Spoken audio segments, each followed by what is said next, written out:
Every door in Blackridge opened at exactly the same time. The diner, the church, the sheriff's office, the houses along Main Street, the abandoned buildings near the edge of town, even doors inside homes that had been locked for decades. At 2:17 in the morning, they all opened, and people began walking out. Some were residents Daniel Mercer had seen before. Some had disappeared years ago. Others had been buried in the cemetery outside town, and some had never existed at all. They walked into the streets, silently, thousands of them. Beneath Blackridge, Daniel stood in freezing water surrounded by people wearing his face. Behind him, an old man was chained to the wall. Arthur Mercer, his grandfather, alive. Daniel couldn't move. One of the copies stepped closer. "Welcome home." Arthur pulled against the chains. "Don't listen to them." Daniel looked at his grandfather. "I buried you." "No," Arthur shook his head. "You buried something that remembered being me." Another Daniel stepped forward. "You make that sound like we're different." Arthur looked at him. "You are." The copy smiled. "Are you sure?" Daniel raised the flashlight. Dozens of versions of himself stood in the water. Some looked exactly like him. Others were younger, older. Some were injured. One had a scar across his face. Another wore clothing that looked decades old. Daniel whispered, "What are they?" Arthur answered, "Memories." The copies began laughing. Arthur pulled harder against the chains. "Get me out of here." Daniel approached him. "How do I know you're really Arthur?" Arthur stopped. "You don't." Daniel remained still. Then Arthur said something. "When you were 6 years old, you broke the kitchen window with a baseball." Daniel stared at him. "You blamed the neighbor's son." "I never told anyone." "I knew." "How?" "Because I was standing behind you when you did it." Daniel remembered. Arthur had laughed, then made Daniel apologize. Daniel approached the chains. One of the copies spoke. "He remembers because we remember." Daniel stopped. Arthur shouted, "Daniel!" The copies moved closer. Daniel grabbed a rusted metal bar from the floor. He struck the lock. Again. Again. The chain broke. Arthur collapsed.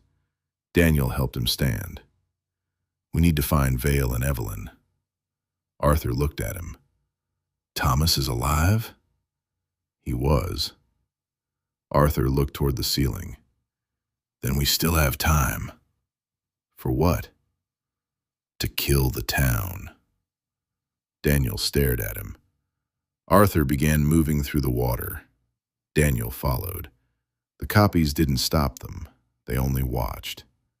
One whispered as Daniel passed, "You'll come back." They entered a narrow tunnel. Daniel looked at Arthur. "What is beneath Blackridge?" Arthur kept walking. "I don't know." "You spent 30 years studying it." 39. "And you still don't know?"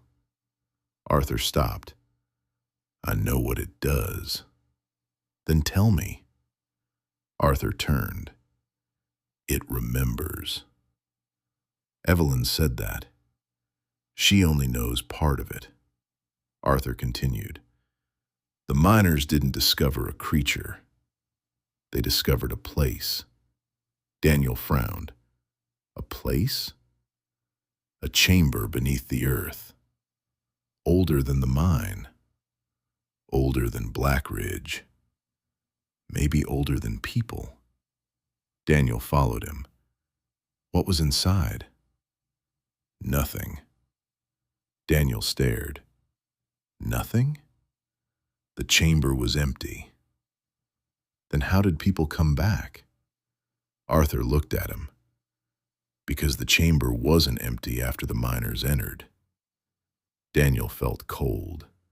Arthur continued, "It learned them, their voices, their memories, their fears, their bodies, everything. And when the mine collapsed, they died inside it." Arthur looked back, but the chamber remembered them. So it recreated them. Yes. Why? Arthur paused. At first, I thought it was trying to replace us. And now, I think it's practicing. Daniel stopped. Practicing for what? Arthur looked toward the tunnel ahead. Leaving. They reached a ladder. Arthur climbed. Daniel followed. They emerged into an abandoned building. Daniel recognized it. The church. Outside, hundreds of people stood in the street. None were moving. Arthur looked through the window. It has never released this many before. Daniel saw multiple versions of the same residence. Evelyn, Sheriff Vale, his grandfather, himself. Which ones are real? Arthur looked at him. That question will get you killed. Daniel turned. What? Stop thinking about real and fake. If something remembers your entire life, loves the people you love, fears death, and believes it's you. Arthur looked through the window. How long before it stops being a copy? Daniel said nothing. A bell rang. The church bell. Once, twice, 3 times. Every person in the street looked toward the church. Arthur whispered, "It knows I'm out." The crowd began walking toward them. Arthur grabbed Daniel. Move. They ran through the church. Behind them, windows shattered. People climbed inside. Daniel and Arthur entered a back hallway. Someone appeared ahead. Sheriff Vale. He was covered in blood. Daniel. Daniel stopped. Arthur stared at Vale. Thomas. Vale looked like he'd seen a ghost. Arthur? They approached. Vale touched Arthur's shoulder. You're alive. Arthur nodded. Where's Evelyn? Vale's expression changed. I lost her. Where? The first chamber. Arthur looked down. Then we find her. Vale shook his head. You don't understand. What? Vale looked at Daniel. There are hundreds of Evelyns in the tunnels. Arthur said nothing. Vale continued. I don't know which one came with us. Daniel remembered her words. I don't know which one I am. Arthur looked outside. We don't have time. Vale stared at him. You know how to stop this? Arthur nodded. The heart. Daniel remembered the heartbeat beneath the chamber. What is the heart? Arthur looked at him. The first thing it ever made. They left through the back of the church. The streets were filled with copies. Arthur led them through alleys. Daniel saw impossible things. A woman standing beside 5 versions of herself. A man arguing with his dead father. A little boy watching an older version of himself walk past. A woman holding the hand of a husband she had buried 10 years earlier. Blackridge wasn't being attacked. It was being replaced. They reached the sheriff's office. Arthur opened a hidden compartment beneath the floor. Inside were explosives. Vale stared at him. You kept dynamite under my office? Arthur looked at him. You never checked. Despite everything, Vale almost smiled. They filled 3 bags. Daniel picked one up. What are we doing? Destroying the heart. What happens if we do? Arthur hesitated. Vale noticed. What aren't you telling us? Arthur looked at Daniel. Everything it created is connected to the heart. Daniel understood. The copies will die. Arthur nodded. Vale looked toward the street. How many? All of them. Daniel thought about Evelyn. If Evelyn is a copy, she dies. Daniel looked at Arthur. What about me? Arthur didn't answer. Grandpa, we need to move. Am I connected to it? Arthur grabbed a bag. Daniel, tell me. Arthur looked at him. I don't know. Silence. Daniel felt as if the floor disappeared beneath him. You don't know which Daniel you took out of the tunnels. No. You raised me for 17 years. I protected you. You don't know if I'm your grandson. Arthur stepped closer. You are my grandson. How can you say that? Because I chose you. Daniel stared at him. Arthur continued. When I found the chamber, there were 2 boys. Both looked like you. Both knew me. Both cried for your mother. I couldn't tell the difference. So you just picked one? Arthur's eyes filled with tears. Yes. Daniel looked away. Arthur whispered, and I've wondered every day if I left the wrong boy behind. Something crashed outside. Vale looked through the window. They found us. Arthur grabbed Daniel. If destroying the heart kills you, Daniel looked at him. Yes? Arthur's voice broke. I'm sorry. Daniel pulled away. Show me where it is. They returned underground through the tunnel beneath the sheriff's office. The deeper they traveled, the louder the heartbeat became. Vale walked first.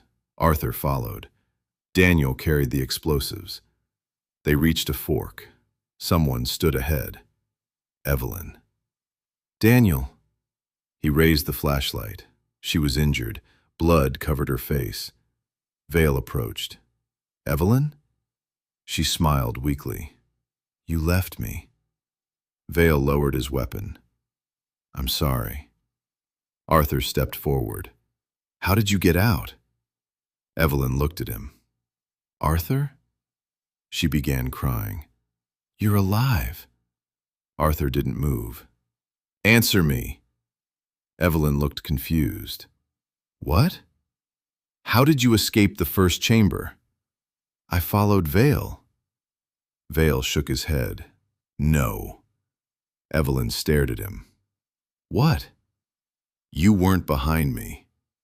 Yes, I was. No. Vale raised his weapon. Thomas. Evelyn stepped backward. Don't. Daniel moved between them. Wait. Vale looked at him. We don't know what she is. Daniel looked at Evelyn. She was terrified. Then Daniel remembered Arthur's words. If something remembers your entire life, how long before it stops being a copy? Daniel lowered Vale's weapon. We're taking her. Vale stared at him. Daniel. We don't have time. Arthur nodded. They continued. The heartbeat grew louder. The walls began to pulse. Daniel touched one. Warm. He pulled his hand away. They reached the first chamber. It was empty. Thousands of copies had escaped. At the center was the crack in the floor. Arthur attached ropes. We go down. They descended. The chamber beneath was enormous. Black liquid covered the floor. At the center stood something that looked like a tree, except it wasn't wood. Thousands of pale roots spread through the chamber. Inside the trunk were faces, human faces, sleeping, whispering, remembering. The heartbeat came from inside. Daniel stared. The heart. Arthur nodded. Vale whispered, My God. Arthur opened the bags. We placed the explosives around the roots. They separated. Daniel carried a charge toward the far side. As he walked, voices whispered from the heart. His mother, his grandfather, Evelyn, Vale. Then his own voice. Daniel. He stopped. A child stood ahead, 7 years old. Daniel. The boy looked at him. You left me. Daniel stared. Are you the original? The boy smiled. Does it matter? Daniel said nothing. You got his life, his mother, his grandfather. You got to grow up. Daniel whispered. I'm sorry. The child stepped closer. You're going to kill us. Daniel looked at the explosives. If I don't, you'll leave Blackridge. We want to live. Daniel looked at him. How many people do you need to replace? The boy didn't answer. How many towns? Silence. Then the child smiled. All of them. Daniel activated the charge. The child screamed. Every face inside the heart opened its eyes. Vale shouted, Move! Roots erupted from the ground. One struck Vale. He was thrown against the wall. Daniel ran toward him. Vale! The sheriff was alive, but injured. Arthur shouted from across the chamber. The charges are set! Evelyn stood near the final root. She held the detonator. Daniel looked at her. Give it to me. She shook her head. What? Evelyn smiled. Then Daniel understood. You're not the Evelyn who came with us. No. Vale raised his weapon. She stepped backward. But I remember being her. Arthur approached. Give me the detonator. Evelyn began crying. I don't want to die again. Daniel stared at her. She wasn't attacking them. She wasn't smiling like the others. She was afraid. Daniel stepped closer. Evelyn. I remember my diner. I remember Arthur.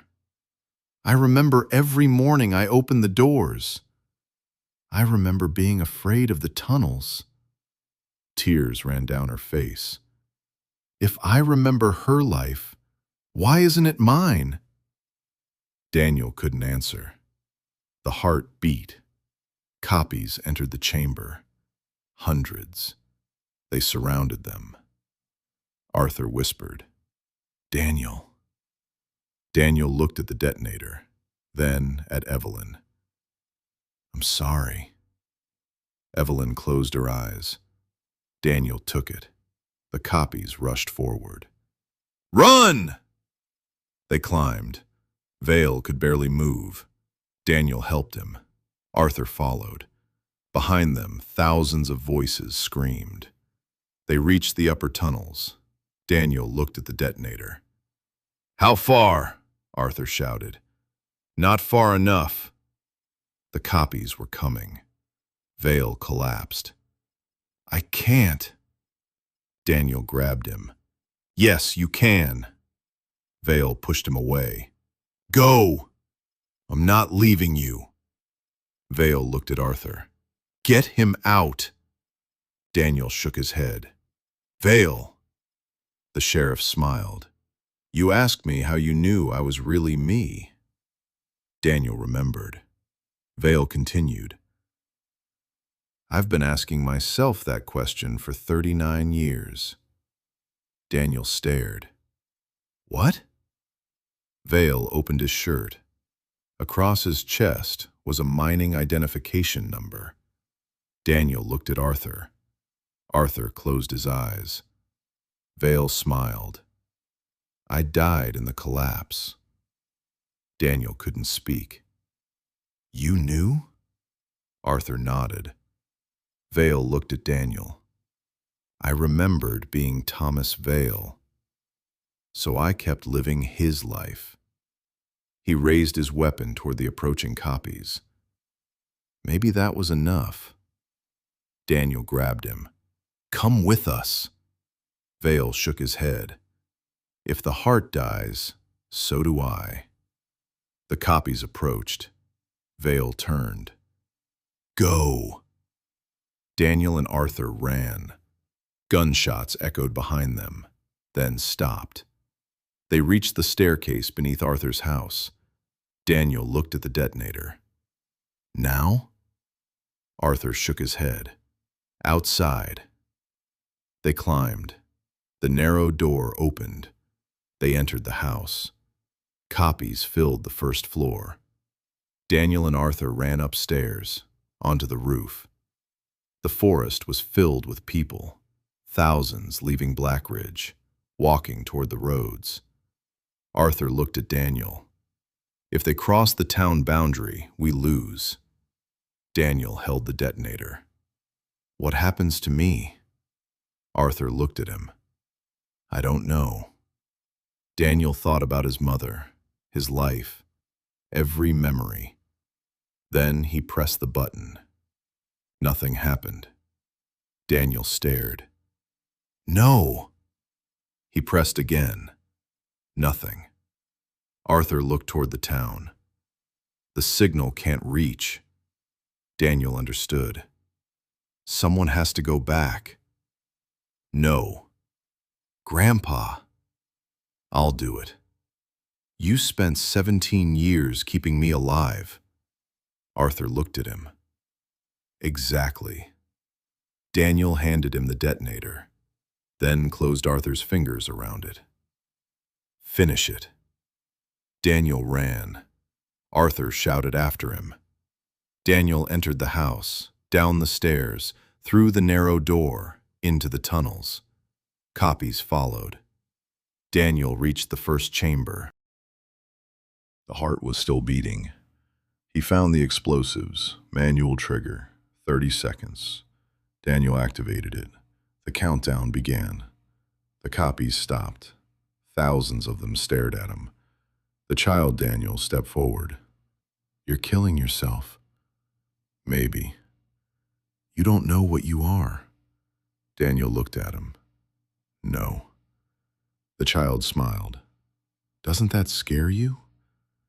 Daniel thought about his mother, Arthur, Vale, Evelyn, his entire life. Then he smiled. "No." "Why?" "Because I know who I chose to be." 10 seconds. The heart screamed. Daniel closed his eyes. 3, 2, 1. The explosion tore through the earth. Blackridge shook. Buildings collapsed. Roads cracked. The mine tunnels caved in. The people walking toward the town boundaries stopped. One by one, they disappeared. Evelyn vanished. The copies vanished. Thomas Vale closed his eyes somewhere beneath the mine and smiled. Then he disappeared too. Arthur stood outside the house, watching Blackridge collapse. He whispered Daniel's name. Then the ground opened, and everything went dark. 6 months later, Daniel Mercer woke in a hospital. His mother was beside him. Arthur had pulled him from the ruins. Daniel had survived, somehow. Blackridge was gone. The official explanation was a catastrophic underground collapse. No copies were found, no heart, no tunnels. Arthur disappeared 3 weeks later. Daniel never found him. Eventually, Daniel left. He moved hundreds of miles away. He found an apartment, a job, a normal life. He stopped dreaming about Blackridge. Almost.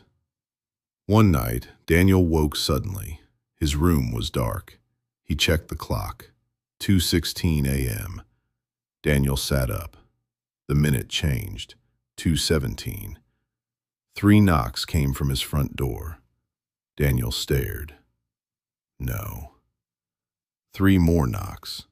He walked toward the door, slowly. He looked through the peephole. No one. Daniel waited. Then someone whispered from the hallway. "Daniel." He knew the voice, his own. Daniel opened the door. The hallway was empty, except for an envelope on the floor. Daniel picked it up. Inside was a photograph.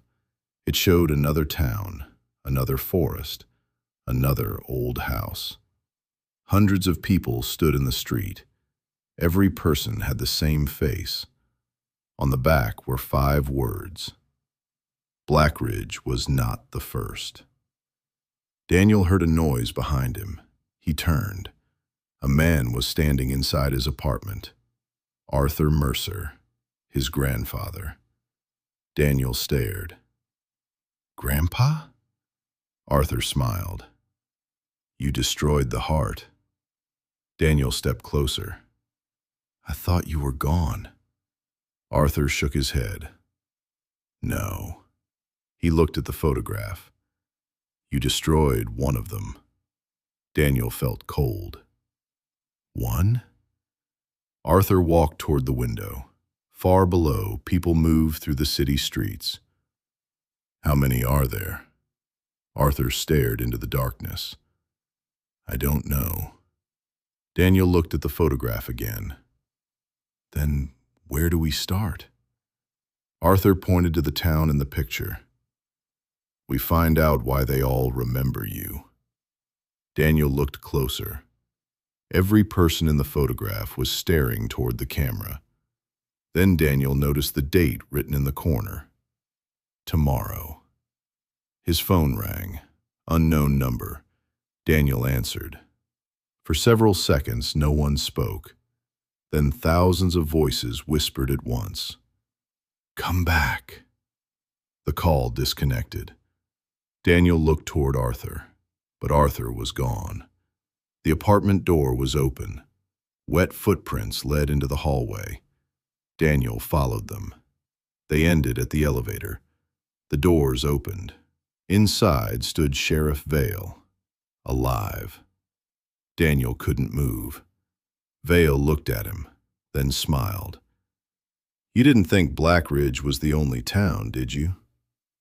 The elevator doors closed, and somewhere far away, beneath another town, something enormous opened its eyes. The end.